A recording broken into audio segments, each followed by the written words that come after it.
ನಮ್ಮ ರಾಜ್ಯದ ಅದು ಕೂಡ ಸಿಲಿಕಾನ್ ಸಿಟಿಯ ಯಲಹಂಕದಲ್ಲಿ ಇರುವಂತಹ ಕೋಗಿಲು ಕ್ರಾಸ್ ಬಳಿ ಅಕ್ರಮವಾಗಿ ಮನೆಗಳನ್ನ ನಿರ್ಮಾಣ ಮಾಡಿದ್ರು. ಸರ್ಕಾರಿ ಜಾಗವನ್ನ ಕಬಳಿಕೆ ಮಾಡಿ 167 ಮನೆಗಳನ್ನ ನಿರ್ಮಾಣ ಮಾಡಿದ್ರು ಅನ್ನೋ ಕಾರಣಕ್ಕೆ ಆ ಸರ್ಕಾರಿ ಜಾಗವನ್ನ ವಾಪಸ್ ಪಡೆದುಕೊಳ್ಳಬೇಕು ಅನ್ನೋ ನಿಟ್ಟಿನಲ್ಲಿ ನಿಯಮಗಳ ಪ್ರಕಾರ ಆ ಮನೆಗಳನ್ನ ತೆರವು ಕಾರ್ಯಾಚರಣೆ ಮಾಡಿದ್ರು.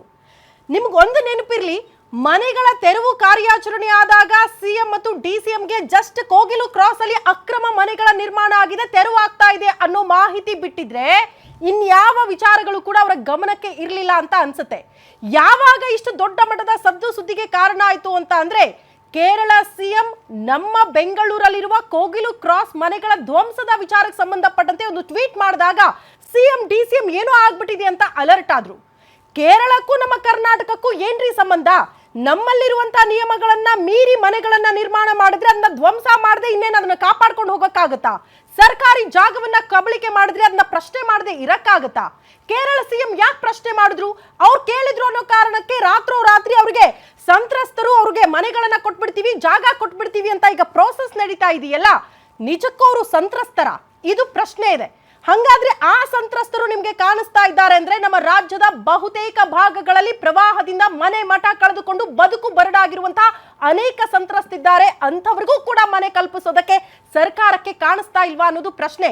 ಯಾರನ್ನ ಓಲೈಕೆ ಮಾಡೋ ಸಲುವಾಗಿ ಸರ್ಕಾರ ಇಂಥದ್ದೊಂದು ನಿಲುವನ್ನ ತಾಳ್ತಾ ಇದೆ ಅನ್ನೋದು ಪ್ರಶ್ನೆ. ಇದ್ರ ಬಗ್ಗೆ ಇವತ್ತು ಸುದೀರ್ಘವಾಗಿ ಚರ್ಚೆ ಮಾಡೋಣ. ಇದೆ ಈ ಹೊತ್ತಿನ ವಿಶೇಷ. ಕೋಗಿಲು ಕರ್ಮಕಾಂಡ ಅಸಲಿ ಸಂತ್ರಸ್ತರು ಯಾರು?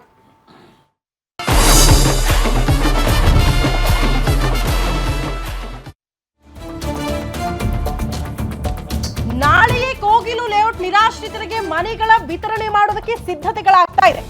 ರಾತ್ರೋರಾತ್ರಿ ಹುಟ್ಟಿಕೊಂಡ ಸಂತ್ರಸ್ತರಿಗೆ ಸಿಗುತ್ತಾ ಫ್ಲಾಟ್ ಭಾಗ್ಯ? ಬಡವರು ಅಲದ್ರೂ ಸಿಗ್ತಾ ಇಲ್ಲ ಸೂರು. ವಲಸಿಗರ ಮೇಲೆ ಯಾಕೆ ಇಷ್ಟೊಂದು ಪ್ರೀತಿ ನಮ್ಮ ಸರ್ಕಾರಕ್ಕೆ? ನಿಜವಾದ ನಿರ್ಗತಿಕರನ್ನ ಮರೆತು ಬಿಟ್ಟಿದೆಯಾ ರಾಜ್ಯ ಸರ್ಕಾರ ಅನ್ನೋದು ಪ್ರಶ್ನೆ ಆಗ್ತಾ ಇದೆ. ಧ್ವಂಸ ಆಗಿದ್ದು 167 ಮನೆಗಳು. ಆದ್ರೆ ಎಷ್ಟು ಜನ ಸೂರ್ ಕೇಳ್ತಿದ್ದಾರೆ ನಿಮ್ಗೆ ಲೆಕ್ಕ ಇದೆಯಾ? 300ಕ್ಕೂ ಹೆಚ್ಚು ಜನ ನಾವು ಸಂತ್ರಸ್ತರು, ನಾವು ಮನೆ ಕಳೆದುಕೊಂಡಿದ್ದೀವಿ, ನಮಗೂ ಕೂಡ ಸೂರನ್ನ ಒದಗಿಸಿ ಕೊಡಿ ಅಂತ ಅರ್ಜಿ ಕೊಡ್ತಿದ್ದಾರಂತೆ. ನಮ್ಮ ಹತ್ರ ಕೂಡ ಐಡಿ ಕಾರ್ಡ್ಗಳಿದೆ, ಆಧಾರ್ ಕಾರ್ಡ್ ಇದೆ, ನಾವು ಸಂತ್ರಸ್ತರು, ನಮಗೂ ಮನೆ ಕೊಡಿ ಅಂತ ಸಾಲು ಸಾಲಾಗಿ ಬಂದು ನಿಂತ್ಕೊಳ್ತಿದ್ದಾರೆ. ಹೆಂಗ್ರಿ ಫೈಂಡ್ ಔಟ್ ಮಾಡ್ತೀರಾ ಸಂತ್ರಸ್ತರು ಅವರು ನಮ್ಮವರೇ, ಅವರು ವಲಸಿಗರು ಅಲ್ಲ ಅನ್ನೋದನ್ನ ಹೆಂಗ್ ನೀವು ಪ್ರೂವ್ ಮಾಡ್ತೀರಾ? ಬಹುತೇಕರು ಕಾಂಗ್ರೆಸ್ನ ಭಾಗವಾಗಿರುವಂತಹ ಸಚಿವರು ಹೇಳ್ತಾ ಇರೋದೇನ್ ಗೊತ್ತಾ? ವಲಸಿಗರಿಗೆ ಯಾಕೆ ಮನೆ ಕೊಡೋದು ತಪ್ಪು, ಯಾಕೆ ಮನೆ ಕೊಡಬಾರದು ಅನ್ನೋದನ್ನ ಇವನ್ ರಾಮಲಿಂಗಾರೆಡ್ಡಿ ಅವರು ಕೂಡ ಇವತ್ತು ಪ್ರಶ್ನೆ ಮಾಡಿದ್ರು. ಬಹಳ ವಿಪರ್ಯಾಸ ಅಂತ ಅನಿಸ್ತು.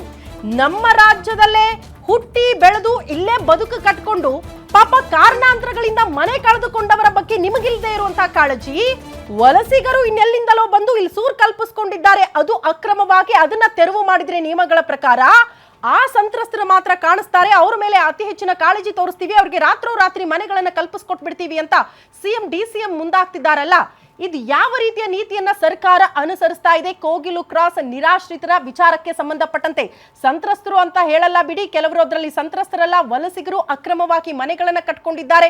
ಬಟ್ ಹೆಂಗ್ ಫೈಂಡ್ ಔಟ್ ಮಾಡುತ್ತೆ ಸರ್ಕಾರ ಅನ್ನೋದು ಪ್ರಶ್ನೆ. ಇದೇ ವಿಚಾರಕ್ಕೆ ಸಂಬಂಧಪಟ್ಟಂತೆ ಇವತ್ತು ಸುದೀರ್ಘವಾಗಿ ಚರ್ಚೆ ಮಾಡೋಣ. ಚರ್ಚೆ ಮಾಡೋಕ್ಕೂ ಮುನ್ನ ಬಿಜೆಪಿ ನಾಯಕರು, ಕಾಂಗ್ರೆಸ್ ನಾಯಕರು ಈ ವಿಚಾರಕ್ಕೆ ಸಂಬಂಧಪಟ್ಟಂತೆ ಯಾವ ರೀತಿ ರಿಯಾಕ್ಷನ್ ಗಳನ್ನ ಕೊಡ್ತಿದ್ದಾರೆ ಒಂದ್ಸರಿ ನೋಡ್ಕೊಂಡು ಬರೋಣ.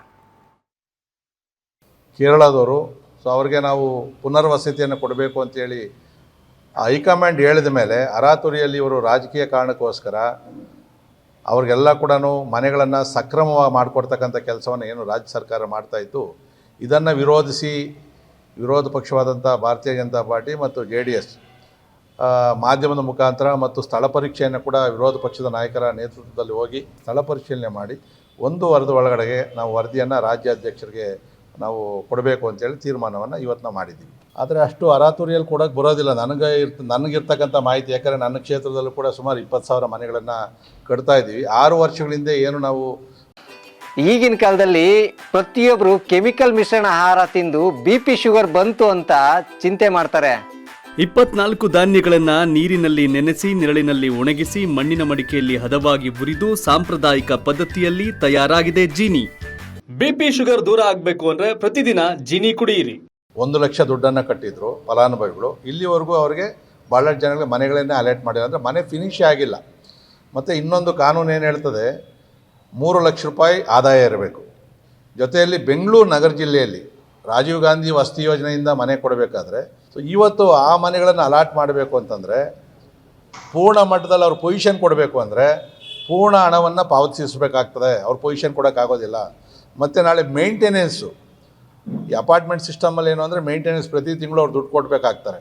ಇವತ್ತು ಇವ್ರು ಕೊಡ್ತಾ ಇರ್ತಕ್ಕಂಥವ್ರು ಜೆರಾಕ್ಸ್ಗೂ ನಮ್ಮ ಹತ್ರ ದುಡ್ಡಿಲ್ಲ ಅಂತೇಳಿ ಸರ್ಕಾರದ ಕಡೆಯಿಂದ 5 ಲಕ್ಷ ರೂಪಾಯಿ BBMPಯಿಂದ ಮತ್ತು 2.5 ಲಕ್ಷ ರೂಪಾಯಿ ಅಲ್ಪಸಂಖ್ಯಾತ ಇಲಾಖೆಯಿಂದ ಈ ಥರ ಎಲ್ಲ ಕೊಟ್ಟು ಬರೀ 2,80,000 ಫಲಾನುಭವಿ ಕೊಟ್ಟರೆ ಮನೆ ಒಳಗಡೆ ಸೇರಿಸುವಂಥ ಕೆಲಸ ಮಾಡ್ತಾವ್ರೆ. ಇಲ್ಲಿ ಮೂಲಭೂತವಾಗಿ ಮನೆ ಕೊಡೋದು ಒಂದು ಭಾಗ ಬಿಡಿ, ಅದ್ ಮತ್ತೆ ಮಾತಾಡ್ಬೋದು. ಇವರು ಬಾಂಗ್ಲಾದೇಶಿಗಳು ಅನ್ನೋಂಥದ್ದು ಬಹಳ ಸ್ಪಷ್ಟವಾಗಿ ವ್ಯಕ್ತವಾಗ್ತಿರುವಂಥದ್ದು. ರಾಜ್ಯ ಸರ್ಕಾರಕ್ಕೂ ಮಾಹಿತಿ ಇದೆ, ನೀವು ಕೇಳಬಹುದು. ಬಾಂಗ್ಲಾದೇಶಿ ಮೂಲದ ನಾಗರಿಕರು ಇಲ್ಲಿ 25 ಲಕ್ಷಕ್ಕಿಂತ ಹೆಚ್ಚು ಜನ ಇದ್ದಾರೆ ಅಂತ. 25 ಲಕ್ಷಕ್ಕಿಂತ ಹೆಚ್ಚಿನ ಜನ. ಈ ಆತಂಕ, ದೇಶದ ಸುರಕ್ಷತೆ, ಇಲ್ಲಿ ಕಳವಳ ಅಥವಾ ಆತಂಕ ನಿರ್ಮಾಣ ಆಗುವ ರೀತಿಯಲ್ಲಿ ಈ ವಿಚಾರ ಇದೆ. ಇದನ್ನ ಸ್ಪಷ್ಟಗೊಳಿಸದೆ ಈ ನಾಟಕ, ಈ ಜವಾಬ್ದಾರಿಯುತವಾದಂತ ನಾಟಕ ಇದೆಲ್ಲ ಒಂದ್ ಕಡೆ ಸೀರಿಯಸ್ ಇಶ್ಯೂನ ಅಡ್ರೆಸ್ ಮಾಡ್ತಿಲ್ಲ. ನಾನ್ ಕೇಳ್ಬೇಕಾಗಿರೋದು ಇದಕ್ಕೆ ಬಹಳ ಸ್ಪಷ್ಟ ಉತ್ತರ ಕೊಡಿ. ಮನೆ ಕೊಡೋ ಬಗ್ಗೆ ಮಾತಾಡೋಣ. ಬಡವರಿಗೆ, ನಿರ್ಗತಿಕರಿಗೆ, ವಸತಿ ರಹಿತರಿಗೆ ಮನೆ ಕೊಡೋದು ಸರ್ಕಾರದ ಕರ್ತವ್ಯ. ಅದಕ್ಕೂ ರೀತಿ ನೀತಿ ಇದೆ. ಆ ರೀತಿ ನೀತಿ ಬಗ್ಗೆ ಮಾತಾಡೋಣ. ಆದ್ರೆ ಇವರು ನಮ್ ದೇಶದವರೇ ಅಲ್ಲ ಅನ್ನೋಂಥದ್ದನ್ನ ಬಹಳ ಸ್ಪಷ್ಟವಾಗಿ ಹೇಳಕ್ ಇಷ್ಟಪಡ್ತೀನಿ. ಅವರು ಹೇಳ್ತಾರೆ 15-20 ವರ್ಷದಿಂದ ಇದ್ದಾರೆ ಅನ್ನೋದೊಂದು ಪ್ರಶ್ನೆ. ಅದು ಯಾವುದು ಕೂಡ ಗಣನೆಗೆ ತಗೊಳ್ದೇನೆ ನಾವು ಇವ್ರಿಗೆಲ್ಲ ಮನೆ ಕೊಡ್ತೀವಿ ಅಂತ ಹೇಳಿರೋದು ಇದು ಕಾಂಗ್ರೆಸ್ ನಾಯಕತ್ವನ ತುಷ್ಟೀಕರಣ ಮಾಡಕ್ ಹೋಗ್ತಾ ಇರುವ ಸರ್ಕಾರದ ನೀತಿ.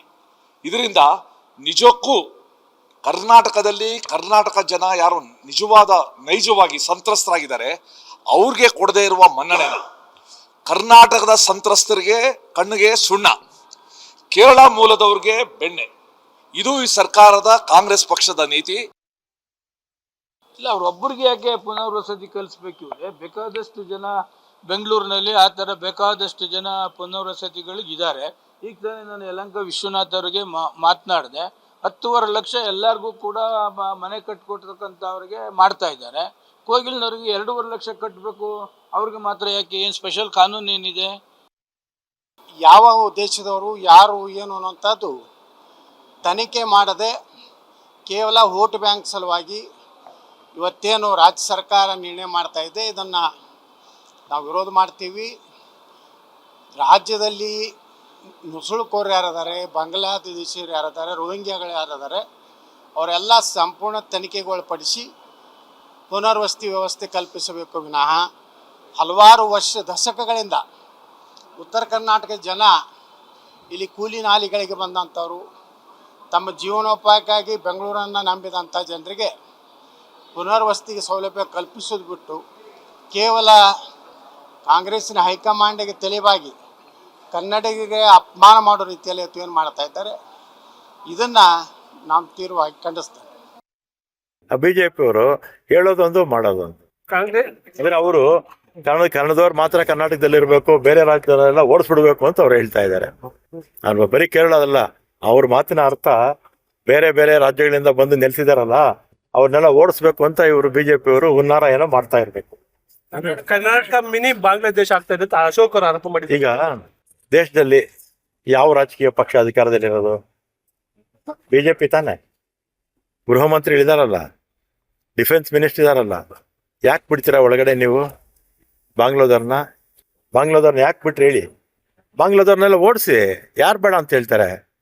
ಯಾರೋ ಪಾಕಿಸ್ತಾನದವ್ರು ಇದ್ರೆ ಅವ್ರನ್ನೂ ಓಡಿಸಿ. ನಿಮ್ಮ ಕೈಯಲ್ಲಿ ಅಧಿಕಾರ ಇದೆಯಲ್ಲ ಅಲ್ವಾ? ಈ ಉತ್ತರ ಕುಮಾರನ ಪೌರುಷ ಒಲೆ ಮುಂದೆ ಅಂತ ಬಿಜೆಪಿ ಅವರು ಅವರೇ ಅಧಿಕಾರ ಅವ್ರ ಕೈಯಲ್ಲಿ ಇಟ್ಕೊಂಡು ನುಸುಳ್ಕೊಡ್ರು ಅಂತ ಹೇಳ್ತಾರೆ. 11 ವರ್ಷ ಏನು ಕಡ್ದು ಕಟ್ಟಾಗ್ತಾ ಇದ್ದಾರೆ? ಹಂಗಾದ್ರೆ ನುಸುಳ್ಕೊಡ್ರು ನಮ್ಮ ದೇಶದಲ್ಲಿದ್ರೆ ಇಲ್ಲಿದ್ದವರೆಲ್ಲ ಓಡಿಸಿ. ಯಾರು ಬೇಡ ಅಂತ ಹೇಳ್ತಾರ? ಯಾರು ಬೇಡ ಅಂತ ಹೇಳೋದಿಲ್ಲ. ಬೇರೆ ದೇಶದವ್ರು ಯಾರಾದ್ರೂ ಅಕ್ರಮವಾಗಿ ನಿಲ್ಸಿದ್ರೆ ಅವ್ರನ್ನೆಲ್ಲ ಕೊಟ್ಟು ಗಡಿಪಾರು ಮಾಡಲಿ. ನಾವು ಸಂಪೂರ್ಣ ನಮ್ಮ ಕಾಂಗ್ರೆಸ್ ಪಕ್ಷ ಬೆಂಬಲ ಕೊಡುತ್ತೆ. ಸುಮ್ಮನೆ ಅವ್ರು ಈ ಆಡಳಿತ ಮಾಡೋಕೆ ಯೋಗ್ಯತೆ ಇಲ್ಲ ಅವ್ರಿಗೆ, ಈ ರೀತಿ ಎಲ್ಲ ಮಾತಾಡ್ತಾರೆ ಅಷ್ಟೇ. ಇವಾಗ ನಾವು ಒಂದು ಮಾತು ಹೇಳ್ತೀನಿ. ಇವರು ನಿನ್ನೆ ಬಂದಿದ್ರಲ್ಲ, BJP ನಾಯಕರು ಬಂದಿದ್ರಲ್ಲ, ಅಶೋಕ್ ಅವರು ಸಾರ್ ಬಂದಿದ್ರಲ್ಲ, ಅವ್ರಿಗೆ ತುಂಬ ನಾನು ಧನ್ಯವಾದ ಹೇಳ್ತೀನಿ. ಅಶೋಕ್ ಸಾರ್ಗೆ ಅವ್ರು ಹೇಳ್ತಾವ್ರೆ, ನೀವೊಂದು ಫೋಟೇಜ್ ನೋಡಿರ್ಬೇಕು. ನೆಂಟರು ಬಂದವ್ರೆ ಯಾರೋ ಮನೆಗೆ ಇದು ಯಾವುದೋ ಕಾಶ್ಮೀರಿಂದ ಯಾವುದೋ ಕನ್ಯಾಕುಮಾರಿ ಹೇಳಿದ್ರು ಪಾಪ, ನಾನು ನ್ಯೂಸ್ ನೋಡಿದ್ದೀನಿ. ಅವ್ರು ಹೇಳ್ತವ್ರೆ ನೆಂಟರು ಬಂದವರು ವೀಡಿಯೋ ಮಾಡಿ ಎತ್ತಿ ಹಾಕೋಬಿಟ್ಟು ಅವರು ಕಾಶ್ಮೀರಿಂದ ಬಂದು ಅಂತ ಹೇಳ್ತವ್ರೆ. ಹಂಗಾದ್ರೆ ಈ ನೆಂಟರು ಬರಬಾರ್ದು. ಹಂಗಾದ್ರೆ ಸರ್ ಕಾಶ್ಮೀರ ಯಾವ ಬಾರ್ಡ್ರು? ನಾವು ಇಂಡಿಯಾ ಬಾರ್ಡ್ರ್ ಅಲ್ವಾ ಸರ್? ಕಾಶ್ಮೀರ ಯಾವ ಬಾರ್ಡ್ರು? India border. UP ಯಾವ ಬಾರ್ಡ್ರು?